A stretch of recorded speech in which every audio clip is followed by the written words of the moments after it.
예수님 질문 드리겠습니다.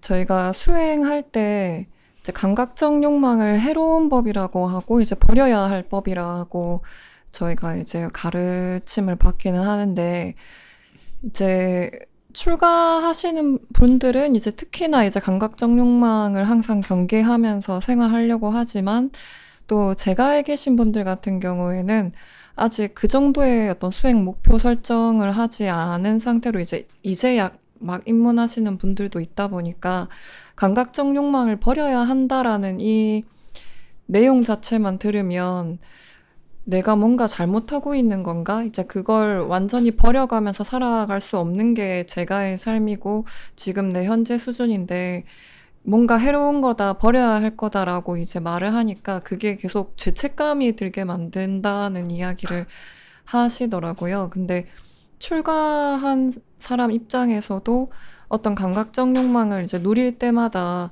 뭐 내가 당장 아나함의 단계가 아니니까 어쩔 수 없지, 가래가 그렇게 쉽게 버려지는 게 아니니까 어쩔 수 없지 싶으면서도 자책하게 되는, 버려질 때까지 자책하게 되는 거는 어쩔 수가 없게 되는 것 같더라고요. 그래서 저희가 그 가르침을 수행의 방향으로 삼되 그 과정에서는 좀 어떤 마음으로 해나가야 되는지에 대해서 좀 여쭤보려고 했습니다. 예, 감각적 욕망이라는 것이 사실은 이제, 되게 욕계에서는 가장 고질적인 번뇌라고도 할 수 있거든요. 그러니까 그게, 감각적 욕망에서 벗어나면은 사실 그거는 상당한 경지에 도달한 사람이라고 할 수 있잖아요. 그 아나함이니까. 그러니까 이제 그 정도로 이렇게 하는 거는 쉽진 않은데, 근데 우리가 이제 감각적 욕망이 해롭다라고 이해한다면 그 감각적 욕망에 좀 빠지지 않도록 그걸 좀 절제하거나 단속할 수는 있잖아요. 그래서 이 감각적 욕망을 이제 사실 뭐 우리도 출가자들도 그것이 해롭다는 걸 알지만 그거를 완전히 버리기는 쉽지 않단 말이죠. 그죠? 근데 뭐 그게 그러면서도 또 다시 이제 그런 걸 한다고 해서 그게 계속 죄책감을 느끼고 스트레스를 받고 이렇게 할 필요는 없거든요. 그냥 우리가 그 감각적 욕망이라는 것이, 누릴 때는 달콤하지만 그것이 가져오는 반작용이 항상 화를 이제 수반하기 때문에 그것이 가지고 있는 그런 해로움을 알면 우리가 이제 그 감각적 욕망을 또 세속에 살면서 좀 어쩔 수 없이 누리더라도 거기에 너무 과하게 집착하거나 거기에 너무 빠져서 그걸로 인해서 오는 이제 부작용들을 방지할 수 있는데, 그것의 해로움이나 그것의 위험성을 모르는 사람은 갈 때까지 가갖고 막 다 망가지고 나서야 그때서야 이제 어, 자기가 뭔가 잘못했다고 이렇게 될 수도 있단 말이죠. 그래서 어떻게 보면 이제 출가자도 마찬가지만 그 우리가 뭐 어리석음을 버려야 된다.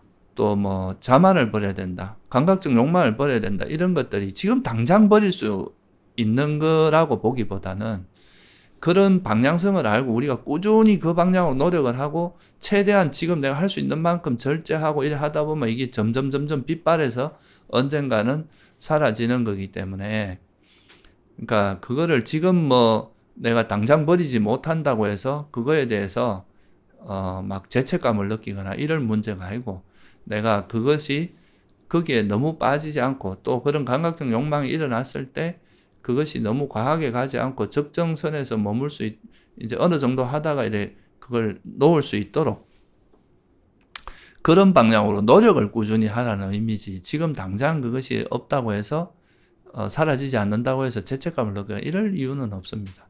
그리고 또 우리가 아까도 말씀드렸지만 내가 이 감각적 욕망이 가지고 있는 그런 달콤함만 쳐다보다 보면 계속 그쪽으로 달려가게 돼 있거든요.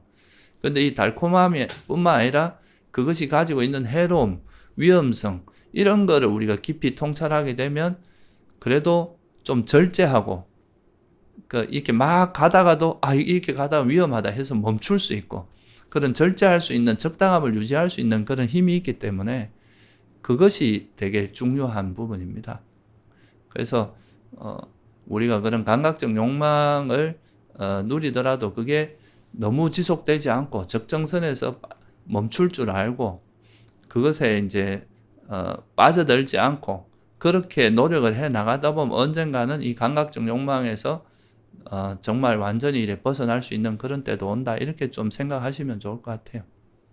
예수님, 그러면 좀 단계적으로 조금씩 이렇게 낮춰가는 것도 가능한지, 예를 들면 과거에는 뭔가 누구한테 피해를 주면서 내가 감각적 욕망을 누렸었다면 그냥 피해를 안 주면서 감각적 욕망을 누리는 것에 익숙해지다가 또 점점 가면 갈수록 좀 더 거친 내가 그냥 나만 즐긴다고 하더라도 좀 이게 마음이 거칠어지거나 그걸 하고 났을 때 혹은 뭐 영상 같은 것도 한번 보고 나면 이렇게 정신이 맑아지기보다는 좀 번잡해지는 부분들이 있잖아요. 그런 걸 잘 관찰하면서 점점 거친 것들을 조금씩 조금씩 그냥 점차적으로 버려나가는 이런 방법을 활용해 봐도 되는 예, 건가요? 그것도 그 이제 그렇게 의도적으로 뭐 그렇게 거친 것부터 버리겠다 이렇게 하지 않아도 우리가 감각적 욕망의 경각심을 가지고 있으면 되게 감각적 욕망도 되게 원초적인 거 있잖아요. 예를 들어 먹는 거에 대한 거라든가 잠자는 거 이런 거는 사실 한순간에 버려질 수 있는 것들이 아니거든요. 그런 거는. 그러니까 그런 거는 이제 서서히 빛바래게 되는 거고요. 근데 아까 이야기했듯이 내가 즐기기 위해서 남에게 해로움을 주는 이런 거는 진짜 멈춰야 될 일들이고요. 그런 거는 이제 내가 즐거움을 누리기 위해서 다른 사람을 해롭게 하고 이런 거는 빨리 멈춰야 되는 거겠죠. 그런 건 진짜 위험한 거잖아요. 근데 남에게 피해를 주지 않은 범위 내에서 내가 이제 뭔가를 좋아하고 즐기고 이런 것들은 조금 더 버리기가 이제 좀 시간이 걸리는 거라고도 볼 수 있겠죠. 그런 거에 대해서는 어느 정도, 그걸 뭐 무조건 해도 된다, 뭐 이건 뭐 어쩔 수 없는 거다, 이렇게는 아니지만 우리가 이걸 위험성에 대해, 이거의 해로움에 대해서 자각하고 있으면 그런 시간도 조금씩 조금씩 줄어들 거 아니에요. 그죠?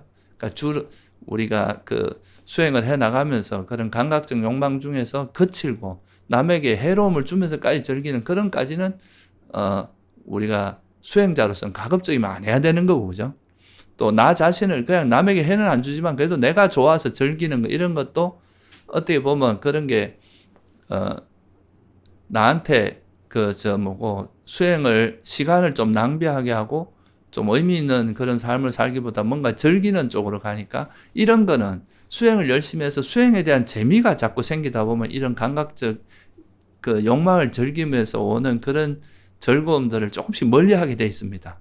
이걸 억지로 끊으려고 하면 오히려 힘들 수 있어요. 차라리 수행에 대한 재미를 자꾸 이제 찾다 보면 내가 더 재미있는 게 있는데 이 감각적 욕망을 즐기기 위해서 시간을 보내는 것 꼭 필요하지 않은 거는 안 하려고 할 거 아니에요. 그죠?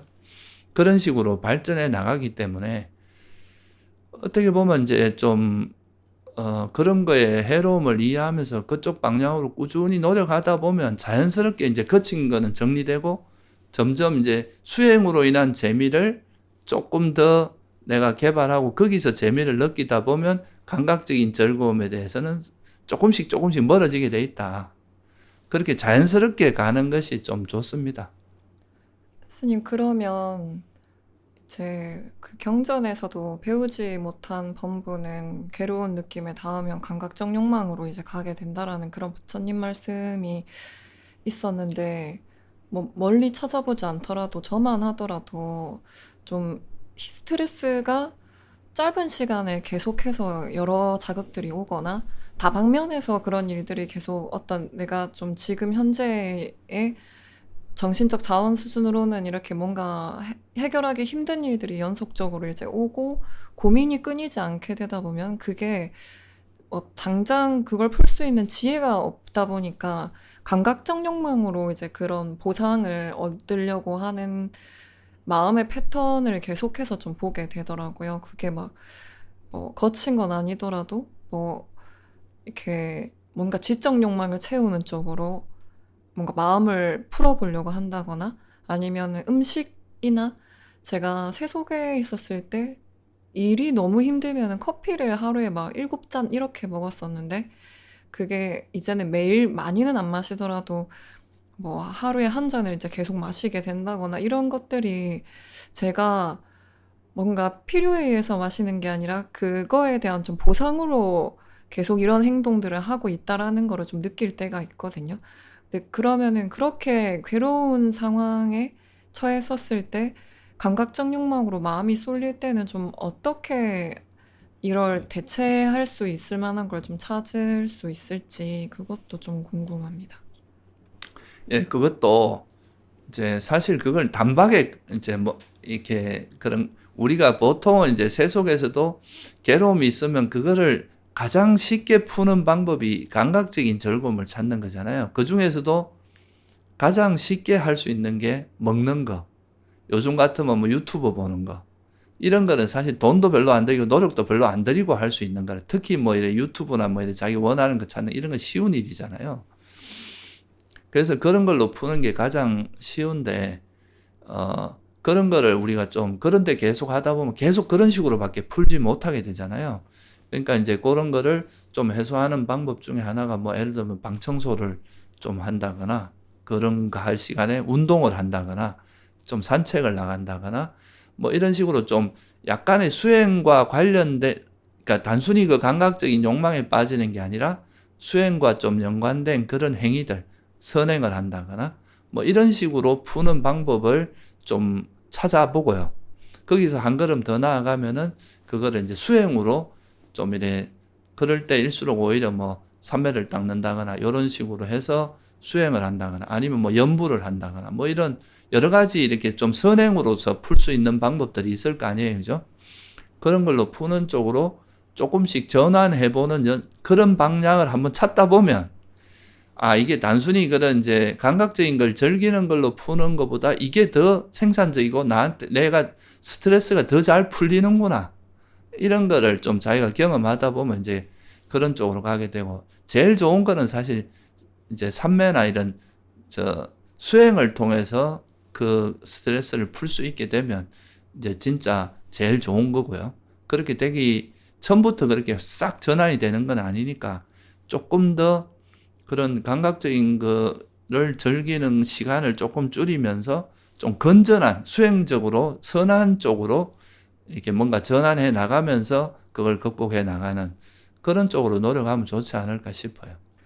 스님, 그러면 이것도 제가 아직은 지금의 이제 새로 만들려고 하는 그 루틴이 있는데, 나한테 이게 조금 이익이 된다 생각해서 이제 만들고 있는 루틴이 있는데, 제가 좀 힘들어질 때면 이제 뭐 감각적 욕망을 이렇게 즐긴다고 하더라도 즐기고 나서 그렇게까지 이게 풀린다기보다는 더 좀 답답해진다라는 생각을 많이 했었었거든요. 뭐 먹는 거를 뭐 뻥튀기 몇 장 먹는다고 해서 마음이 달라지는 것도 아니고 이제 뭐 영상을 본다고 해서 그게 마음이 달라지는 건 아니니까 바깥에 있었을 때는 뭔가를 하면 풀렸던 것 같은데 왜 이제 이런 걸 한다고 해서 내가 실제로 풀리는지 좀 의문을 계속 갖게 되더라고요. 그래서 그때 근데 이제 제가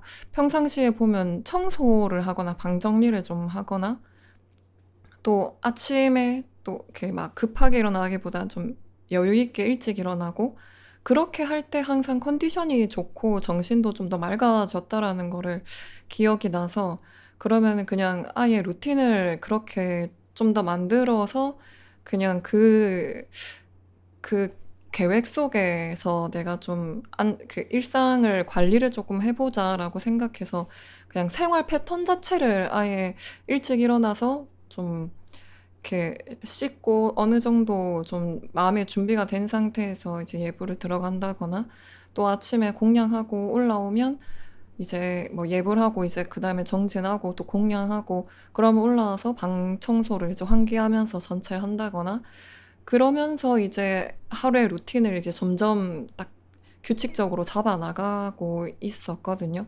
근데 그렇게 하니까 확실히 좀 더 마음이 씩씩해지게 되는 면이 있다라는 거를 활기가 좀 생기고 좀 그래도 좀 덜 들뜨는 쪽으로 가는 것 같다는 생각을 조금씩 조금씩 받아가면서 이게 좀 이익이 되네?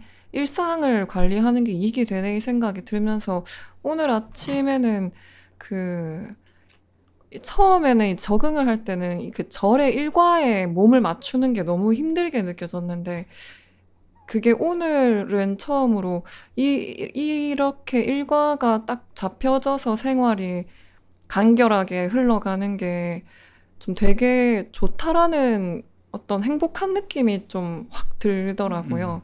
그럼 이렇게 하는 것도 이런 일상을 좀 단순하게 만들고 좀 더 건강한 쪽으로 대체해 나가는 쪽으로 하는 게 그냥 일상의 어떤 패턴을 바꾸는 것도 감각적 욕망을 대체하는 걸로 될 수가 있는 건지 좀. 그것도 아주 좋은 방법이에요. 그것도 일종의 이제 좀 넓은 의미에서 감각 기능을 단속하는 거거든요. 음. 우리가 뭐 세속 같으면 막 밤늦게까지 막 이렇게 놀다가 늦게 일어나고 늦게 일어나서 또 막 하고 이러다 보면 그 생활이 흐트러지면서 그런 데서 오는 또 그게 또 스트레스 받으니까 또 그렇게 하고 이게 반복되잖아요. 근데 딱 정해진 시간에 이렇게 루틴으로 이래 하다 보면 그 자체가 우리 생활이 안정되고 그렇게 단순한 생활 속에서 이렇게 자극적인 것들이 점점 줄어들잖아요. 그러면서 우리 마음이 조금 더 안정되고 그 쓸데없는 번뇌로 그런 욕망으로 막 달려가는 그런 마음들이 쉬어지는 측면이 있단 말이에요. 단순함을 즐기다 보면 감각적 욕망은 끊임없이 뭔가를 찾아 헤매는 마음이잖아요. 근데 단순하게 루틴대로 하루 일과를 하는 거 이거는 딱 그런 막 뭔가를 찾아 헤매는 이런 마음이 없어지고 딱 거기서 이래 하게 되니까 그 단순하게 그런 행위들을 반복하게 되니까 이런 데서 오는 또 마음의 평화가 있거든요. 그러니까 그게 일종의 이제 넓은 의미로 보면 감각 기관을 잘 단속하는 쓸데없는 걸 줄이고 그래서 그것도 우리가 감각적 욕망을 줄이는 이제 데 있어서 아주 좋은 역할을 합니다. 그래서 우리가 출가자들이 보면 생활이 되게 단순하잖아요. 딱 정해진 날에서 하고 세속인들은 그렇게 살면 지루해서 못 하거든요. 계속 뭔가를 찾아 헤매다 이런 마음이 있어서. 근데 이런 마음들을 이런 생활을 자꾸 하다 보면 여기에 익어지면서 우리 삶이 단순해지고 이런 단순하고 한적한 생활을 즐길 수 있게 되면 이게 이제 결국은 나중에 자연스럽게 삼매로 이어지게 되거든요. 그래서 그것도 아주 좋은 방법이라고 볼 수 있습니다. 이게 감각적 욕망을 이렇게 좀 빛바래게 해야지라고 하면은 그냥 단순하게 감각적 욕망의 대상을 차단하는 쪽으로 생각이 됐는데 이렇게 일상을 단정하게 정리하면서 자연스럽게 감각 기능이 단속이 되고 그렇게 단속이 되다 보면 자연스럽게 감각적 욕망에서 점점 조금씩 마음이 쉬어지게 된다는 이런 메커니즘을 좀 알게 된 것 같아서 좀 이렇게 수행의 방법이라는 게 그게 몸에 익어가면서 수행의 방법이 스며드는 게 좀 참 신기하다는 생각이 예, 들어요. 그건 또 어떤 면에서는 이제 선을 우리가 이런 감각적 욕망이라는 해로운 마음은 억지로 막 싸워서 없앤다기보다 오히려 선한 쪽으로 마음을 돌려서 선한 마음을 이렇게 늘어가게 함으로써 감각적 욕망이 저절로 이렇게 빛바래게 하는 그게 더 자연스럽잖아요. 이 물이 오염돼 있을 때 이 물을 막 이 오염을 빼내는 것보다 여기다 맑은 물이 자꾸 더해지다 보면 이게 자연스럽게 희석되잖아요. 그러니까 제가 아까 말씀드렸듯이 이 감각적인 즐거움이 우리에게 달콤함을 주는데 그 달콤함에만 빠져 있다 보면 그쪽으로 가게 되는데 또 새로운 형태의 기쁨을 우리가 즐거움을 생활을 단조롭게 하다 보면 그 단조로움에서 오는 그 고요함으로서 오는 행복이 있거든요. 아까 말씀하셨듯이 그런 고요함으로 오는 그 행복을 조금씩 경험하다 보면 이 감각적 욕망보다는 훨씬 더 평화롭고 질 높은 그런 행복에 익숙해지다 보면 이 감각적인 걸로부터 자연스럽게 멀어지게 되는 그게 훨씬 더 이제 순조로운 방법이죠.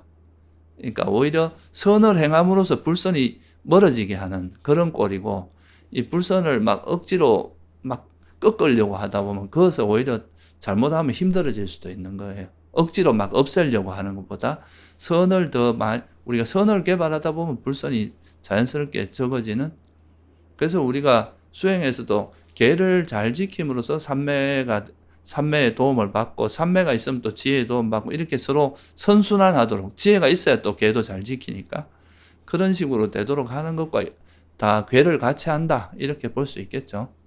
네, 감사합니다, 스님.